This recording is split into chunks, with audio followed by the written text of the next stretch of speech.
It covers material. just module 4, and it doesn't cover today.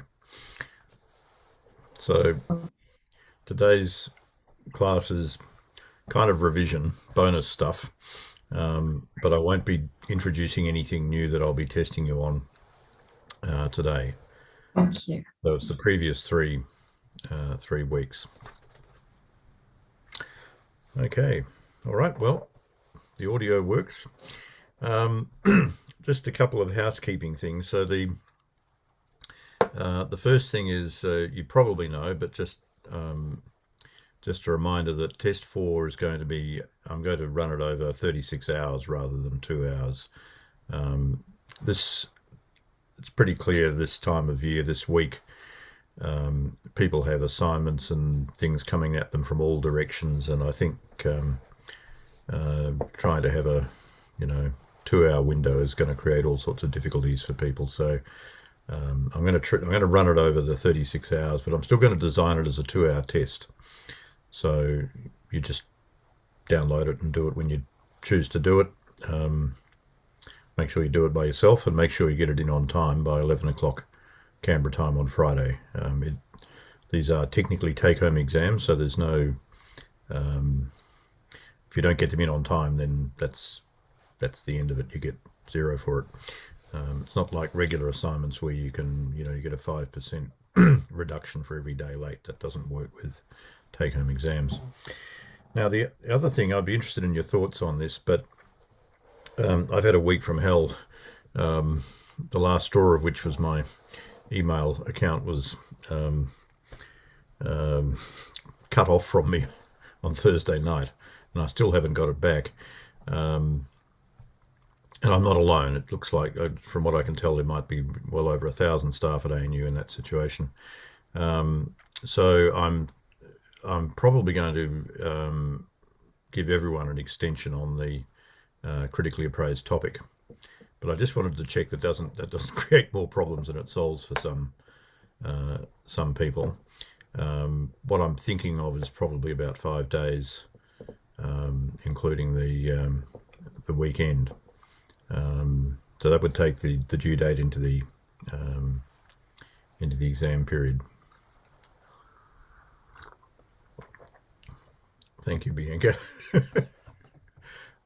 Yeah, no, I think I'll do that. I mean, it's just pretty tough semester all around, I think, for a lot of people, and that bit of extra time might be helpful. So there's a little bit of paperwork I have to do that, and I can't do it without an email account. But I think I have, even if the IT people don't fix it, I've worked out what might be a workaround. So I'll get it done and I'll send a message out to everyone. Okay, so today, what I really just wanted to show you a few things and tie up some loose ends as much as anything. So let's get that going. Okay. And I know some of you have sent me emails about things, and I had actually started writing replies to some of them and so on. And as I say, I've just been cut off, but I will get onto those again as soon as I get access back to my whole Microsoft suite of things. Okay, so let's go through it. So just quickly, here's the latest COVID story. Um, just an update from last week. So you recall I set a new baseline here, and the end of the baseline period, that line there, that's the end of the lockdown in Canberra. And interestingly, the numbers have just dived. And if you apply the crossings test and the runs test, you'll see that there's already a statistically significant trend. But we need to be a little careful about interpreting that, because the expectation is that numbers will start to go up again. But the Delta variant has an incubation period of, I think it's kind of around 3 to 5 days or something like that. So there may well be a whole bunch of cases in the community that where symptoms haven't appeared yet and people haven't been to be tested. So we might see next week that shoots up again. You're not going to have run chart questions in the test, by the way. We're finished with run charts, but I do hope you find situations in real life where you can use them. They're a very flexible and relatively simple tool, and they're pretty easy to explain to other people. That's one of their great advantages. They don't require any fancy technology or statistical software or anything like that. So the next thing I want to just talk about is causation. Now, I'd originally hoped that I would be able to teach you the modern approach to causation. There has been, over the last 25 years, 30 years, what has become known as the causal revolution. And it's quite a big deal. Basically, what has happened is the whole business of working out how you can design experiments and observational studies and so on to do as good a job as possible of providing evidence for causation. All of that has become very systematized and much better understood. And it's starting to have big impacts. The problem is I spent a lot of time over the last few weeks trying to figure out how I would teach it. And the difficulty is that, firstly, it requires a certain amount of what we call mathematical maturity. It doesn't mean it involves a lot of calculations and so on, but it means to understand it well, to be able to use it, requires you to be kind of comfortable with abstract mathematical thinking. And generally that's something you only get from, doing mathematics.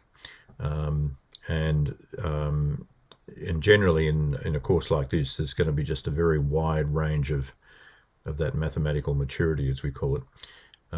So I couldn't really teach it at what I would consider to be a reasonable, at a level that would enable me to get through it in time. The second thing is, it's a lot easier to explain to people who are familiar with doing multiple regression.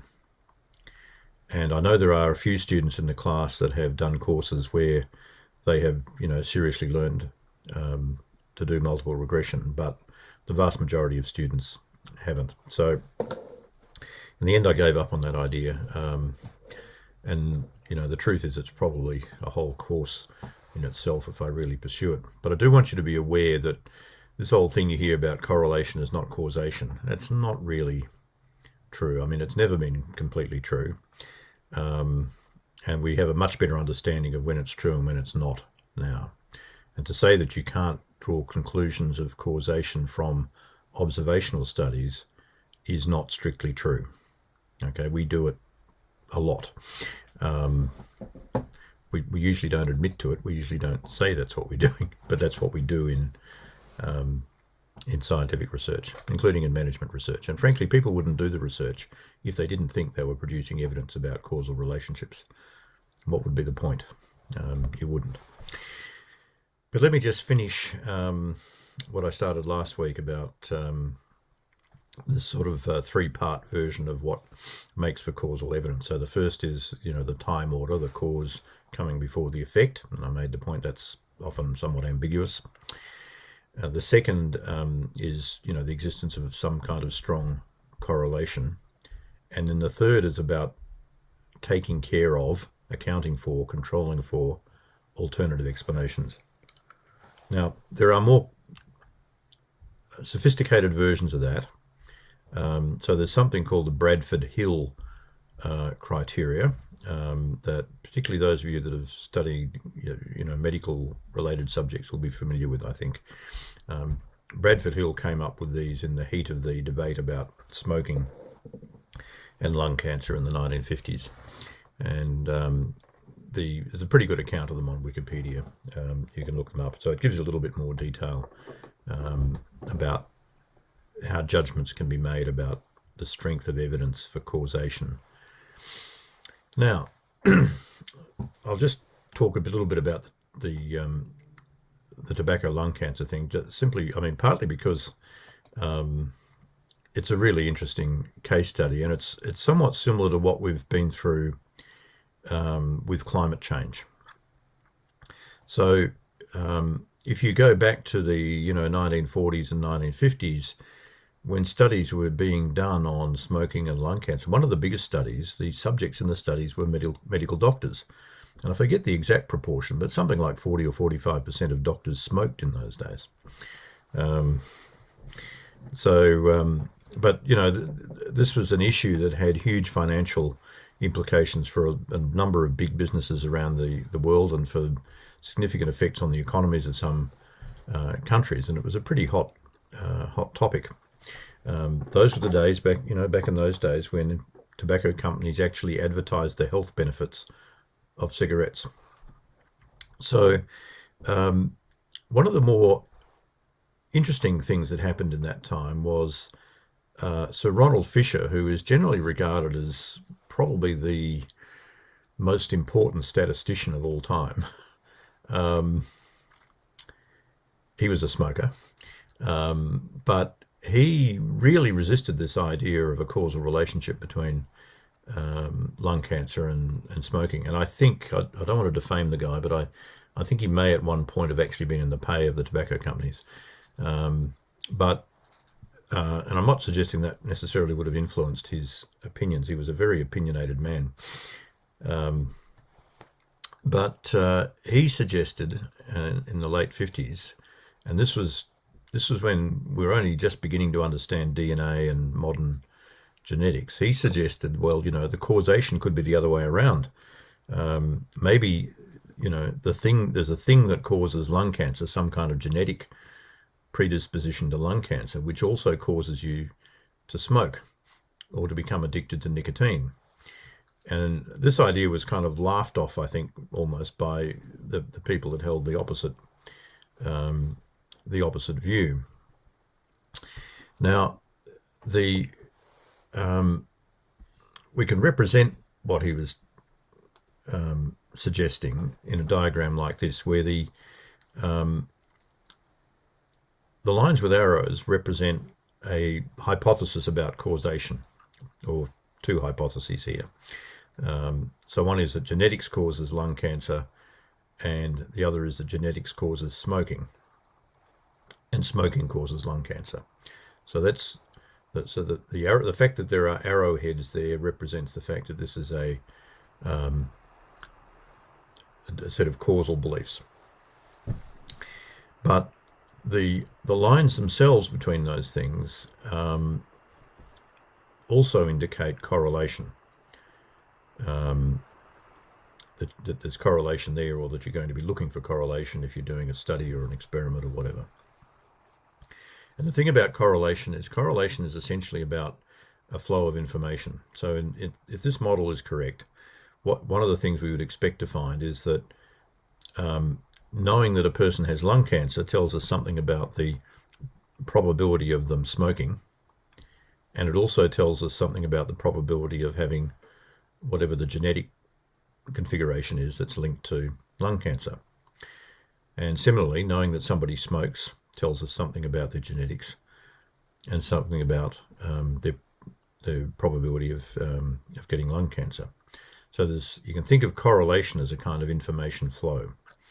And that's something that you can diagram. And this is, when I talk about this causal revolution, essentially what's happened is that this kind of diagram has been developed into a whole system of analyzing what are called, well, not just confounding variables, but the various causal factors that affect things and how they interrelate with each other. And what you can do is you end up drawing diagrams that represent mathematical models of causation. They're systems of equations. And when you do that, there's various sort of mathematical tools you can use, fairly simple graphical tools to work out what variables you actually have to account for in order to strengthen the evidence for causation. And that's mainly what this causal revolution thing is about, is that we have much clearer procedures now for working out exactly what you have to do to strengthen studies and evidence. But in this particular case, the genetics would be a confounding variable, we call it. You can think of confounding as meaning something like confusing or clouding over the relationship between smoking and lung cancer. All right, now as it turns out, a more modern model would, a simplified version of it, but would look something like this. So these are things that are now regarded as having causal relationships to lung cancer. So as well as smoking, there's secondhand smoke. So that's where you're in closed environments with other people who are smoking. This is something that people of my generation in Australia are, we worry about this because we grew up at a time when our parents smoked in cars and smoked in the houses, and I worked for the first 15 years or so of my working life in offices where people were chain smokers, so we got a lot of exposure to secondhand smoke. But other things like radiation therapy is a risk factor. Exposure to radon gas, I don't imagine that would relate to very many people. Asbestos and similar materials are another one, which was much more common again in my generation.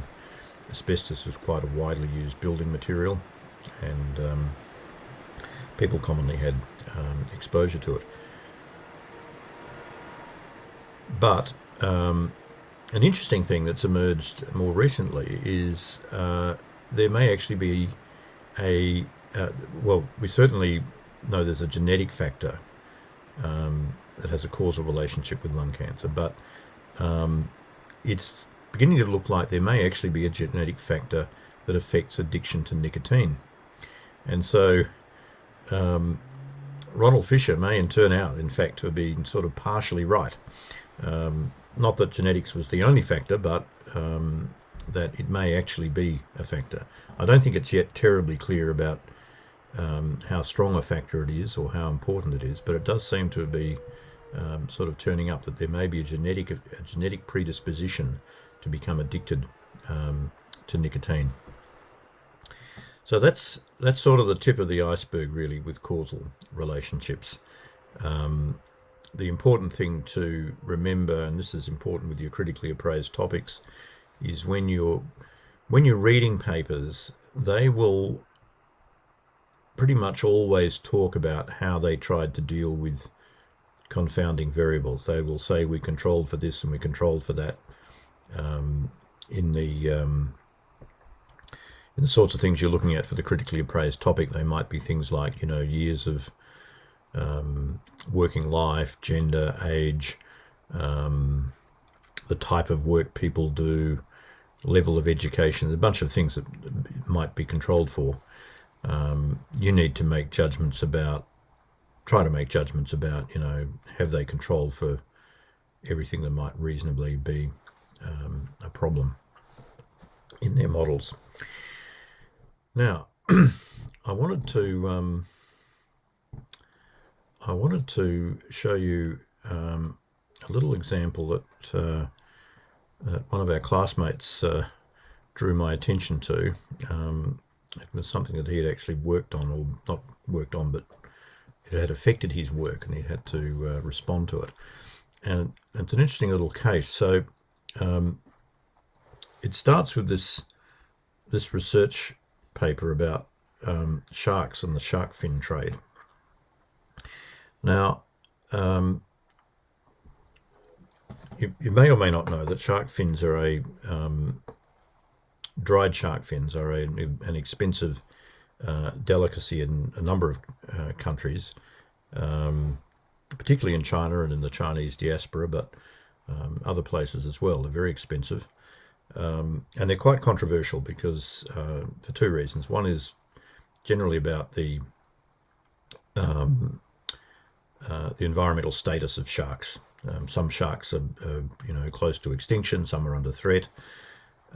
So there's that issue. And then the second issue is about animal welfare.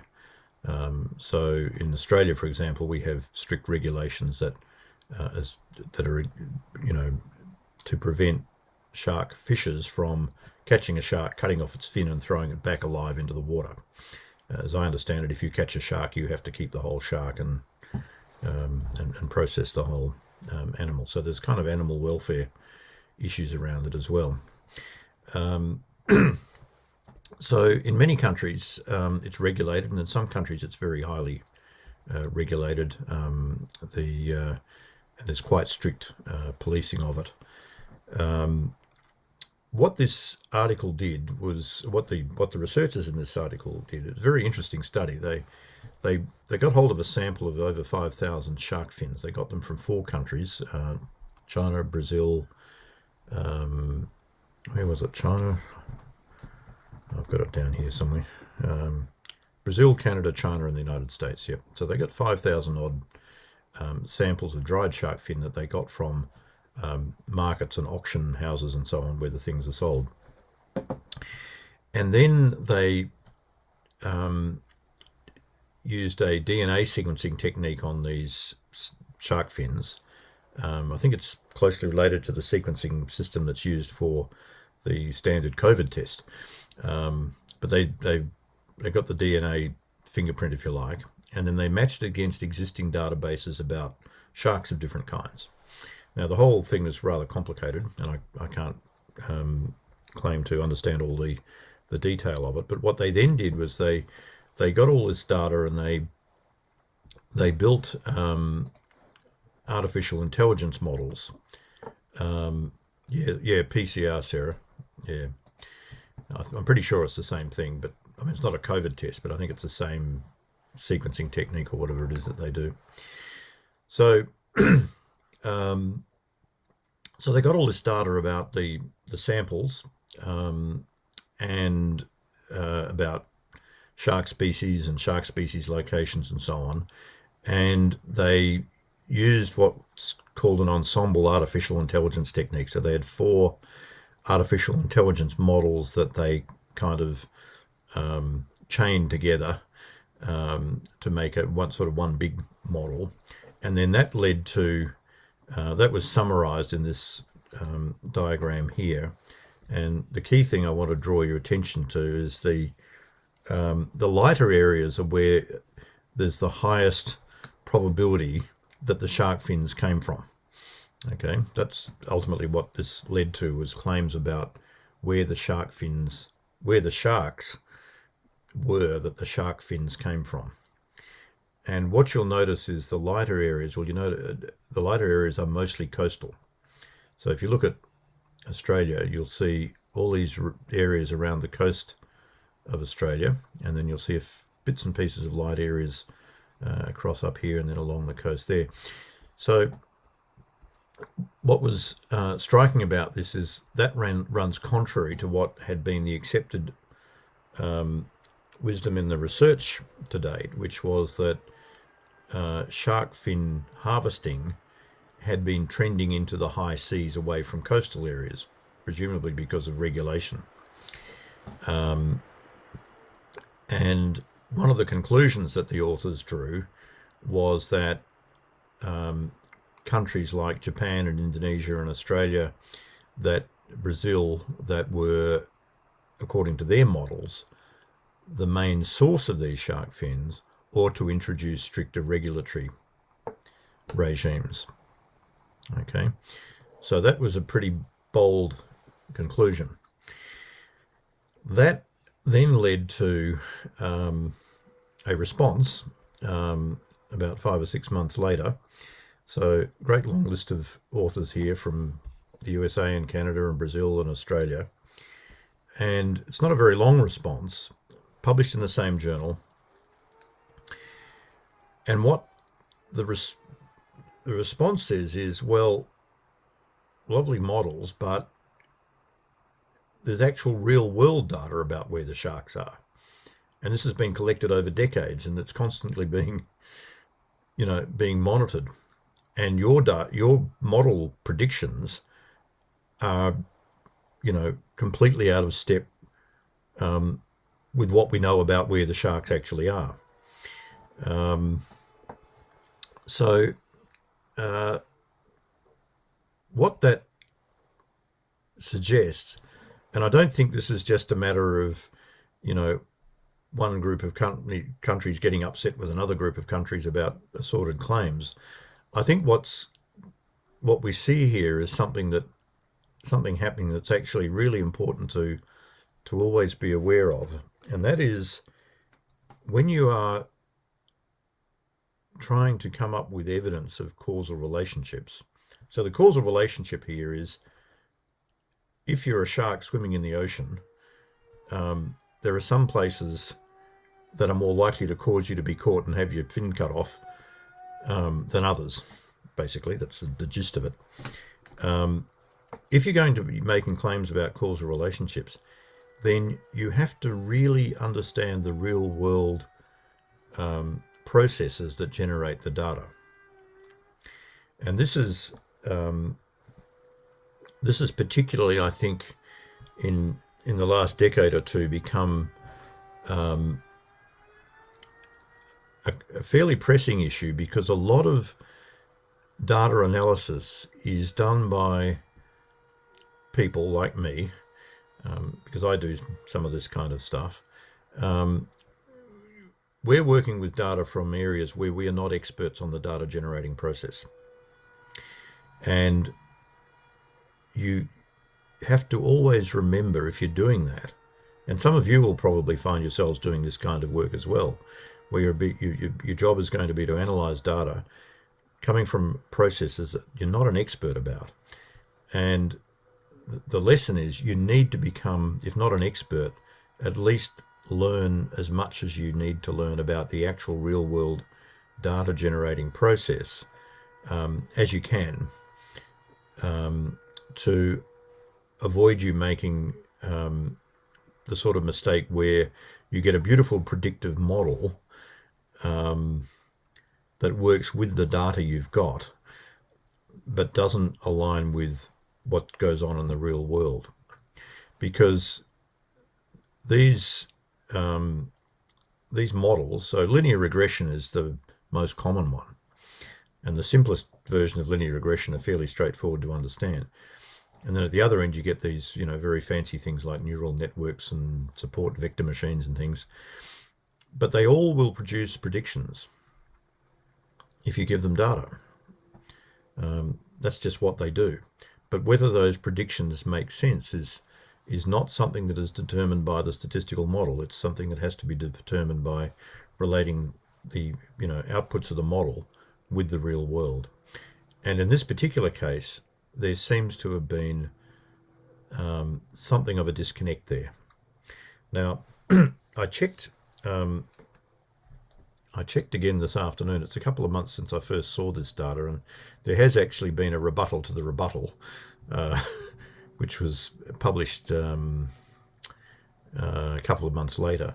And I've only had a chance to look at it quickly, but it doesn't seem to me to be a very forceful rebuttal. It's more along the lines of, well, we had the data that we had, and we did everything, best practice procedures and so on and so on. But from what I can tell, just from a quick read and reading between the lines, I think they've backed down. They've backed down a bit. So interesting little case. Yes, Sarah.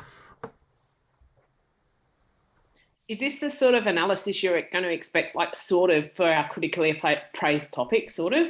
Well, yeah, I think, look, it never hurts to question what you're reading in an academic journal article by comparing it with what you know about the data generating processes. So with the sort of thing you're looking at for the critically appraised topic, the data generating processes are workplaces. And you know about workplaces. You can apply some common sense tests. You always need to be aware that, our own personal experience is to a greater or lesser extent going to be biased by the fact that it's our own experience and we haven't worked in every kind of workplace and so on. But the fact that you do have experience of that means that, you have some ideas about this, particularly when it comes to things like, confounding variables and things that ought to be included in studies. So, But I think if you can sort of lock into your head this idea that for every kind of statistical model or whatever that's making a claim about causation, there's a data generating process in the real world. And does the model make sense in terms of that? Has the model captured the kind of necessary bits of the real world process to be able to make the claims that it makes? So in the case of this shark example, what seems to have happened there is they didn't sort of reality check it against actual observations of real sharks in real oceans and where they were. That seems to be the main objection to that one.